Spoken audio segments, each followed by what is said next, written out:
اعوذ باللہ من الشیطان الرجیم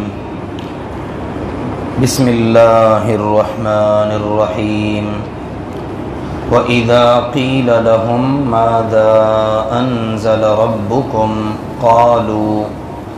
قَالُوا أَسَاطِيرُ الْأَوَّلِينَ وَإِذَا اور جب قِيلَ کہا جاتا ہے، آیت نمبر 24۔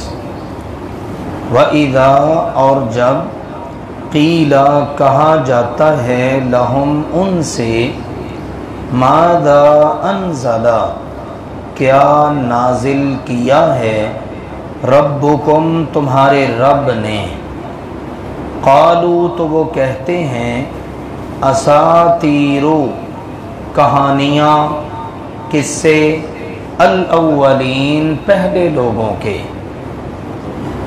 پچھلی آیات میں اللہ سبحانہ و تعالی نے توحید کے اثبات اور شرک کے رد پر دلائل ارشاد فرمائے۔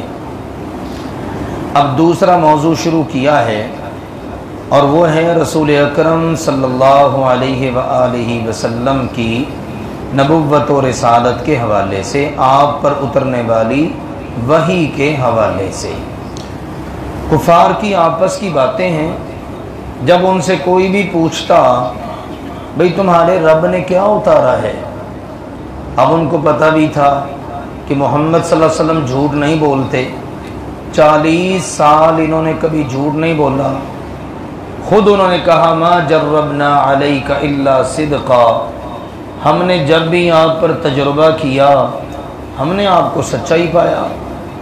لیکن اب اللہ کی وحی کے متعلق وہ صاف کہنے لگ جاتے، بس یہ تو پہلے لوگوں کے قصے کہانیاں ہی سنا رہا ہے، کہیں سے کوئی بات سن لی اور وہ سنا دی، کوئی اس کو پڑھا جاتا ہے، کوئی اس کو سنا جاتا ہے۔ اس طرح سے انہوں نے اللہ سبحانہ و تعالی کی وحی کے متعلق اپنے نقطہ نظر کا اظہار کیا۔ تو اللہ نے ان کی اس بات کو نقل کیا کہ جب ان سے پوچھا جاتا ہے نا بھئی تمہارے رب نے کیا اتارا ہے، اب وہ ان کو کہنا چاہیے کہ حق ہے، سچ ہے، ماننا نہ ماننا ایک الگ بات ہے، لیکن وہ صاف کہہ دیتے نہیں یہ تو پہلے لوگوں کی قصے کہانیاں ہیں، پہلے لوگوں کی باتیں ہیں۔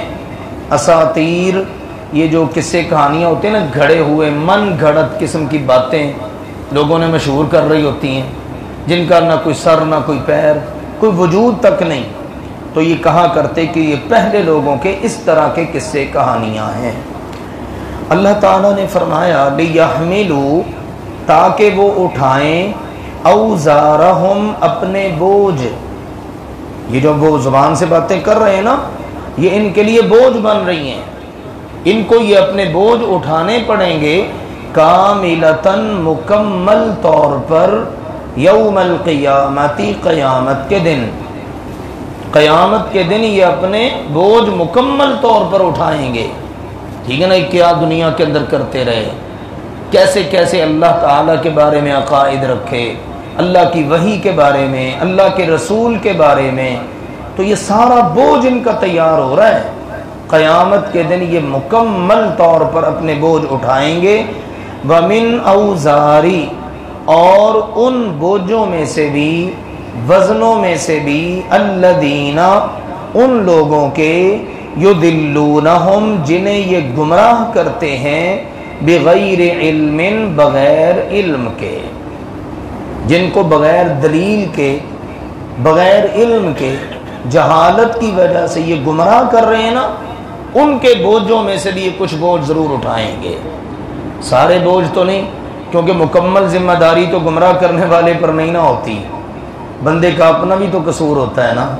اللہ نے آخر دل دیا ہے، دماغ دیا ہے، سوچنے سمجھنے کی صلاحیت دی ہے، اچھے برے میں بندہ تمیز کر سکتا ہے، بندے کو سمجھ ہی نہ آئے کہ حق کیا ہے، باطل کیا ہے، سچ کیا ہے، جھوٹ کیا ہے، ایسا تو نہیں نہ ہو سکتا۔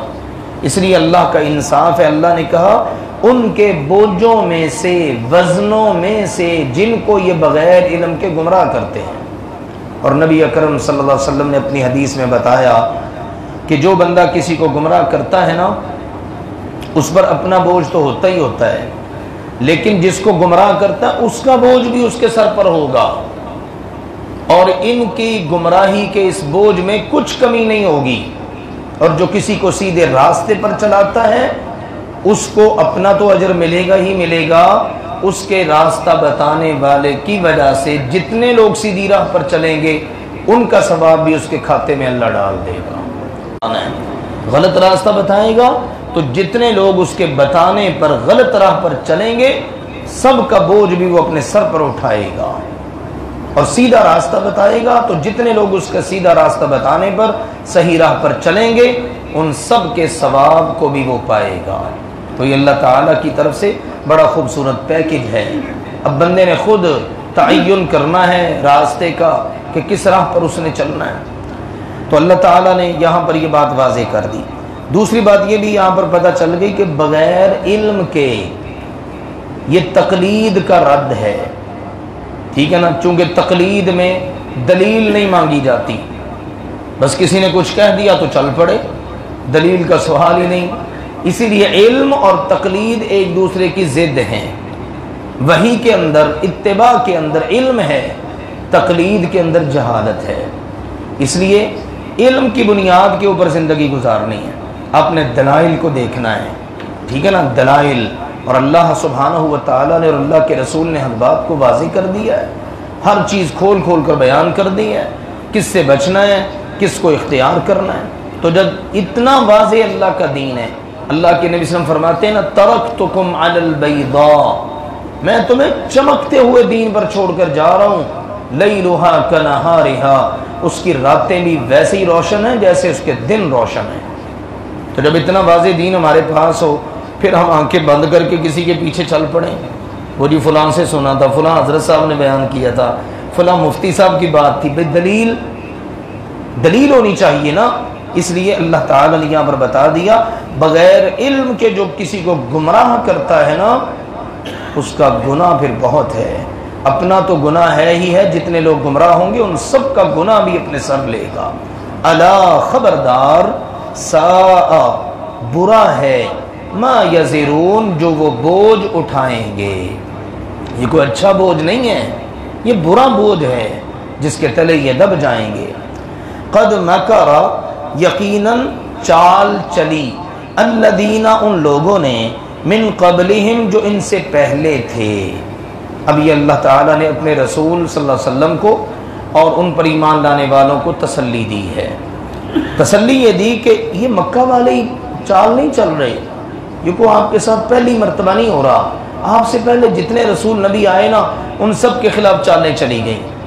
مکر کہتے ہیں تدبیر کو، خیر کے لیے ہو تو اچھا ہے، اگر شر کے لیے ہو تو برا ہے، ٹھیک ہے نا، آپ اچھے کاموں کے لیے تدبیر کریں بہت اچھی بات ہے، لیکن اگر آپ نے برے کاموں کے لیے تدبیر کی تو یہ برا ہے۔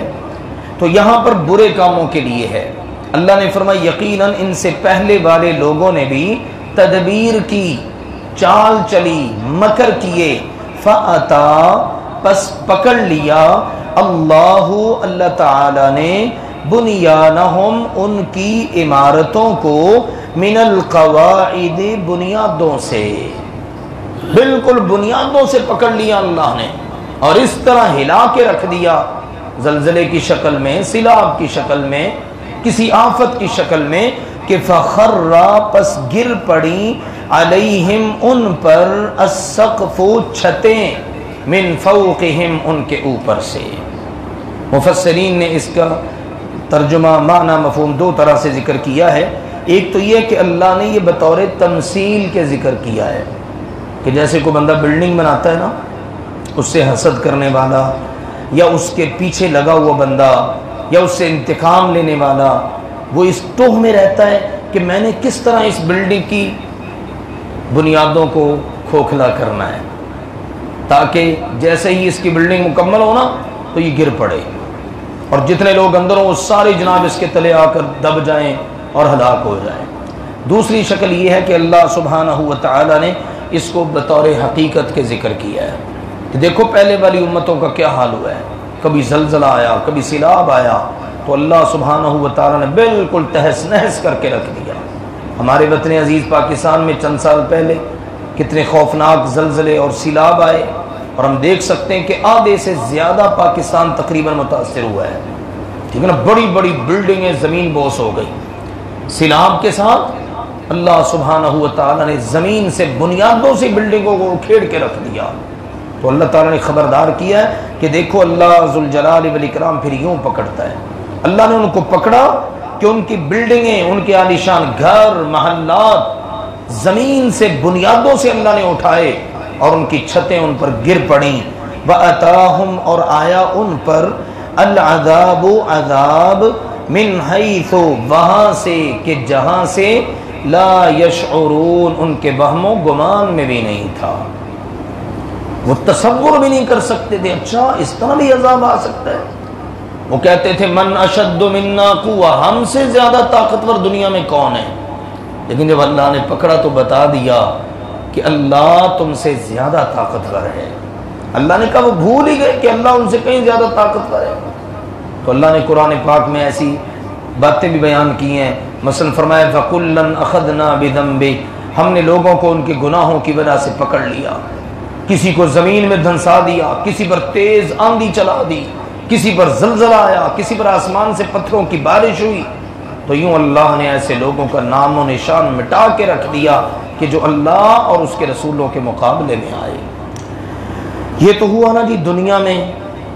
آخرت میں کیا ہوگا؟ فرمایا ثم پھر یوم القیامت قیامت کے دن یخزیہم وہ اللہ ان کو رسوا کر دے گا، اللہ ان کو ذلیل کر دے گا.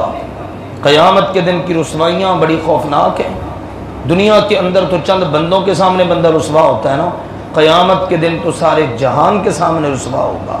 تو اللہ نے کہا قیامت کے دن اللہ ان کو ذلیل کرے گا، رسوا کرے گا. وَيَقُولُ اور فرمائے گا اَيْنَ شُرَكَائِي کہاں ہیں میرے شرکاء، الَّذِينَ وہ جو كُنْتُمْ تھے تم تُشَاقُونَ فِيهِمْ ان کے بارے میں جھگڑا کیا کرتے. کہاں ہیں میرے وہ شرکاء جن کے بارے میں تم دنیا میں بڑا جھگڑا کیا کرتے تھے؟ کہنے والے کہتے تھے بھی نہیں اللہ ہی سب کچھ کرنے والا ہے. ہذان خصمان اختصموا فی ربہم، قرآن میں بتایا دو گروہ بن گئے جو رب کے بارے میں جھگڑتے ہیں. ایک کہتا ہے جو کرتا ہے بس رب بھی کرتا ہے، رب کے فیصلوں کو کوئی بدل نہیں سکتا. دوسرا کہتا بھی نہیں اللہ نے اپنے اختیار اپنے ولیوں میں بانٹ رکھے ہیں، فلاں فلاں کو دے رکھے ہیں. لوگوں نے کس سے کہانیاں بنا رکھی ہیں. کسی کے گھر میں اولاد نہیں ہو رہی تھی، اللہ نے لوح محفوظ میں لکھ رکھا تھا کہ اس کو اولاد نہیں دینی. وہ فلاں بزرگ نے لوح محفوظ سے فیصلہ بدل ڈالا اور اس کو جناب 12 بیٹے عطا کر دیے. وہ جناب کشتی ڈوب گئی، کس سے کہانیاں ہیں نا، اور اس کشتی کو جناب پار لگا دیا. وہ کسی عورت کا بچہ فوت ہو گیا، وہ اللہ والے نے بزرگ نے جناب وہ چوتھے آسمان سے ملک الموت سے لے کر بچے کی روح اس میں لوٹا دی. پھر اللہ کا تو کوئی اختیار نہ ہوا. تو اللہ پوچھے گا ہاں بھائی بتاؤ کدھر ہے میرے وہ شرکاء؟ دنیا میں تم کس سے کہانیاں ان کے بیان کرتے تھے نا، تم جھگڑا کیا کرتے تھے، نہیں ان کے پاس بھی اختیار ہے، بتاؤ کدھر ہیں وہ؟ اللہ نے فرمایا قال کہیں گے الذین وہ لوگ اوتوا العلم جنہیں علم دیا گیا. اللہ والے، اللہ کے فرشتے، اللہ کے نبی، نیک لوگ جو علم کی بنیاد پہ آگے بڑھتے ہیں، دلیل کے ساتھ زندگی گزارتے ہیں، وہ کہیں گے ان الخزی بے شک رسوائی ہے، الیوم آج، والسوء اور برائی ہے، برا حال ہے، علی الکافرین کافروں کا.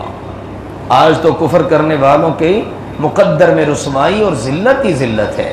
ٹھیک ہے نا، دنیا کے اندر تو یہ بڑے بڑے دعوے کیا کرتے تھے، بڑی بڑی باتیں کیا کرتے تھے، بڑے بڑے گھڑ کے قصے بناتے تھے اور بیان کرتے تھے. آج یہ ذلیل اور رسوا ہو جائیں گے. کون ہے؟ الذین وہ جو کہ توفاہم فوت کرتے ہیں ان کو الملائکۃ فرشتے، ظالمی انفسہم یہ اپنی جانوں پر ظلم کرنے والے ہوتے ہیں. ساری زندگی جان پر ظلم کر کے گزاری، نہ عقیدہ صحیح ہے، نہ عمل صحیح ہے، نہ اللہ کی رضا کے کام ہے، نہ رسول پاک کی فرمانبرداری کے کام ہے، بس زندگی بھر ظلم ہی ظلم کمائے. سب سے بڑا ظلم ہے شرک. تو اس طرح زندگی ان کی گزری. جب اللہ کے فرشتے ان کو فوت کرنے کے لیے آتے ہیں نا فَأَلْقَوُا السَّلَمَ تو یہ سرنڈر کر جاتے ہیں، سر تسلیم خم کر لیتے ہیں. مکمل طور پر گر پڑتے ہیں۔ السلم یعنی اپنے آپ کو بالکل نہ گرا دینا، اپنے آپ کو سر تسلیم خم والی کیفیت میں لے آنا۔ تو پیشکش کرتے ہیں کہ جناب ہماری معذرت قبول کرو، ما کننا نہیں تھے ہم، نعمل عمل کرتے، من سوء برے، ہم تو برے عمل کیا ہی نہیں کرتے تھے۔ بھئی کیا کرتے، ہم تو اچھے عمل کرتے تھے۔ سمجھیں گے کہ جیسے دنیا میں ہم جھوٹ بول کر بچ جاتے تھے نا، پتہ نہیں اب بھی بچ جائیں گے، لیکن ان کو کیا پتہ یہ اللہ کے فرشتے ہیں، یہ ان جیسے انسان تھوڑی ہیں جو تھوڑی تھوڑی چیز پر بک جاتے ہیں، یہ اللہ کے فرشتے ہیں جن کے پاس نہ سفارش چلتی ہے نہ پیسہ چلتا ہے۔ اب ان کو کہیں گے ہم تو برے عمل کرتے ہی نہیں تھے، جواب ہوگا بلا کیوں نہیں، ان اللہ بے شک اللہ تعالی علیم خوب جاننے والا ہے، بما کنتم تعملون اس کو جو تم عمل کیا کرتے تھے۔ ہمیں تو اللہ نے بھیجا یہ فیصلہ دے کر، بھی اللہ کا تو ہم نے فیصلہ ہی نافذ کرنا ہے نا، تم کیا کرتے تھے کیا نہیں کرتے تھے یہ تمہارا اور تمہارے رب کا معاملہ ہے، بھلے اللہ کو نہیں پتا تم کیا کیا کرتے تھے، اللہ کو سب پتا ہے تم جو کیا کرتے تھے، اللہ نے اسی کے مطابق تمہارے متعلق فیصلہ دے کے ہمیں بھیجا ہے، ہم نے تو اللہ کے فیصلے پر عمل کرنا ہے۔ فادخلوا پس داخل ہو جاؤ، ابواب جہنم جہنم کے دروازوں سے، خالدین فیہا ہمیشہ رہو گے اس میں، فلبئس پس البتہ برا ہے، مثوا ٹھکانہ المتکبرین تکبر کرنے والوں کا۔ اس بات کی دلیل ہے کہ جہنم اب بھی موجود ہے، کیونکہ جیسے ہی برے آدمی کی روح قبض ہوتی ہے اس کو کہاں داخل کر دیا جاتا ہے؟ جہنم میں۔ دیکھو نا فرشتے روح نکالتے اور کہتے ہیں چل جہنم کے دروازوں سے داخل ہو جا جہنم میں۔ اللہ کے نبی علیہ الصلوۃ والسلام سے سوال ہوا جنت جہنم کدھر ہے؟ فرمایا جہاں اللہ کی مرضی ہے، جہاں اللہ کی مرضی ہے۔ دن آتا ہے رات کہاں جاتی ہے، رات آتی ہے دن کہاں جاتا ہے، یہ اللہ کے کام ہے، ہمارا کام ہے ہم نے اس پر ایمان رکھنا ہے۔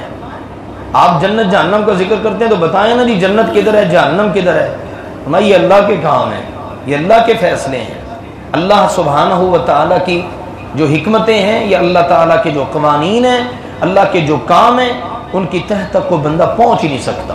ہمارے لیے حکم یہ ہے کہ ہم نے ایمان رکھنا ہے، تو اللہ نے یہاں پر واضح کر دیا، اور اس سے یہ معلوم ہوا کہ جنت بھی موجود ہے، جہنم بھی موجود ہے، اور یہ اللہ سبحانہ و تعالیٰ کے فیصلے ہیں۔ بعض دلائل میں ان کی باتیں بھی، مثلا اعلیٰ علیین کے اندر، اس سے معلوم یہ ہوتا ہے کہ بلندیوں پر ہے جنت، اور اسفل السافلین، ٹھیک ہے، قرآن پاک میں بھی بعض مقامات پر ذکر ہے، بالکل پستیوں کے اندر جہنم، یہ اللہ تعالیٰ کے کام ہے، وہاں پر روحیں منتقل ہو جاتی ہیں، اچھے لوگوں کی اعلیٰ علیین میں اور برے لوگوں کی اسفل السافلین میں، نیچے پستیوں میں، ذلت اور رسوائیوں میں، تو اللہ کے کام ہے۔ تو یہ اللہ تعالیٰ نے برے لوگوں کا انجام ذکر کیا ہے، اللہ سبحانہ و تعالیٰ ایسے انجام سے ہم سب کو محفوظ رکھے۔ وَإِذَا قِيلَ لَهُم مَّاذَا أَنزَلَ رَبُّكُمْ اور جب ان سے کہا جاتا ہے تمہارے رب نے کیا نازل کیا ہے، قَالُوا أَسَاطِيرُ الْأَوَّلِينَ کہتے ہیں پہلے لوگوں کے قصے کہانیاں، لِيَحْمِلُوا أَوْزَارَهُمْ كَامِلَةً يَوْمَ الْقِيَامَةِ تاکہ یہ قیامت کے دن اپنے بوجھ بھی مکمل طور پر اٹھائیں، وَمِنْ أَوْزَارِ الَّذِينَ يُضِلُّونَهُمْ بِغَيْرِ عِلْمٍ اور ان کے بوجھوں میں سے بھی جن کو یہ دنیا میں بغیر علم کے گمراہ کرتے رہے، أَلَا سَاءَ مَا يَزِرُونَ خبردار بہت برا ہے جو بوجھ وہ اٹھائیں گے۔ قَدْ مَكَرَ الَّذِينَ مِن قَبْلِهِمْ یقیناً ان سے پہلے کے لوگوں نے بھی چالیں چلیں، فَأَتَى اللَّهُ بُنْيَانَهُمْ مِنَ الْقَوَاعِدِ تو اللہ نے ان کی عمارتوں کو بنیادوں سے ہی پکڑ لیا، فَخَرَّ عَلَيْهِمُ السَّقْفُ مِن فَوْقِهِمْ تو ان کی چھتیں ان کے اوپر سے گر پڑیں، وَأَتَاهُمُ الْعَذَابُ مِنْ حَيْثُ لَا يَشْعُرُونَ اور وہاں سے ان پر عذاب آیا جہاں سے ان کے وہم و گمان میں بھی نہ تھا۔ ثُمَّ يَوْمَ الْقِيَامَةِ يُخْزِيهِمْ پھر قیامت کے دن وہ انہیں رسوا کر دے گا، وَيَقُولُ اور فرمائے گا أَيْنَ شُرَكَائِيَ الَّذِينَ كُنْتُمْ تُشَاقُّونَ فِيهِمْ کہاں ہیں میرے وہ شرکاء جن کے بارے میں دنیا میں تم جھگڑا کرتے تھے، قَالَ الَّذِينَ أُوتُوا الْعِلْمَ کہیں گے وہ لوگ جنہیں علم دیا گیا، ان الخزي اليوم والسوء على الكافرین، بے شک آج تو کافروں کے لیے ذلت اور رسوائی ہے، برا انجام ہے۔ الذین تتوفاہم الملائکۃ ظالمی انفسہم، وہ لوگ جنہیں فرشتے فوت کریں گے وہ اپنی جانوں پر ظلم کرنے والے تھے۔ فألقوا السلام، تو وہ مکمل طور پر سلامتی کی، سر تسلیم خم کرنے کی، سرنڈر کرنے کی پیشکش کریں گے۔ ما كنا نعمل من سوء، کہیں گے ہم تو برے عمل کیا ہی نہیں کرتے تھے۔ بلا، جواب ملے گا کیوں نہیں، ان اللہ علیم بما کنتم تعملون، بے شک جو عمل تم کیا کرتے تھے اللہ انہیں خوب جاننے والا ہے۔ فادخلوا ابواب جہنم خالدین فیہا، اب تو جہنم کے دروازوں سے داخل ہو جاؤ، ہمیشہ اسی میں رہنے والے ہو۔ فلبئس مثوى المتکبرین، تکبر کرنے والوں کا ٹھکانہ بہت ہی برا ہے۔ سبحانک اللہم وبحمدک، اشہد ان لا الہ الا انت، استغفرک واتوب الیک۔